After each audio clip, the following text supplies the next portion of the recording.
Once upon a time, there were 6 blind men and an elephant. Each of the blind men used his sense of touch to discern what an elephant was like. One believed the elephant was like a snake, another a wall, a tree, a piece of string, and so on. This story is often told to illustrate a simple point. That is, no one knows the absolute truth. That as blind men ourselves, metaphorically speaking, we have no special claim on truth. We can only see things from our own point of view.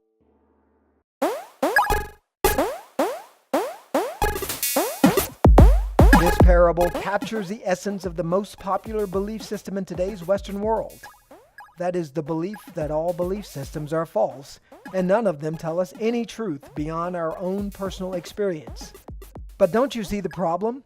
A system of belief with an objective to convince you that belief systems are false. Of course, the idea is self-refuting, but it works because most who adhere to this belief system never recognize their belief system for what it is. It's hidden. What system of belief is this? It's called secularism, or sometimes secular humanism. It can rightly be called the secular religion because a religion is exactly what it is. The story breaks its own rule because it presents the idea that the creature is an elephant as an absolute truth, not a relative thing or a thing that's open to debate. But indeed we can know truth, and we all make claims to truth all the time. For example, genocide is wrong.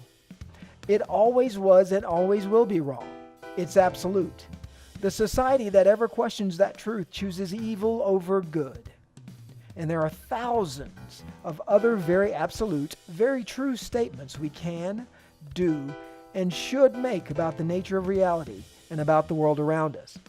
In fact, that's the assumption that scientific investigation is built upon. So the story presents an absolute truth to teach us that there are no such things as absolute truths. It's a bit like shouting the words, "Yelling is pointless." The moment you shout the words, you prove you don't really believe them. And of course, you should never let anyone convince you of something they don't believe themselves. In fact, the only argument that makes sense for someone who claims he doesn't believe in absolute truth is silence.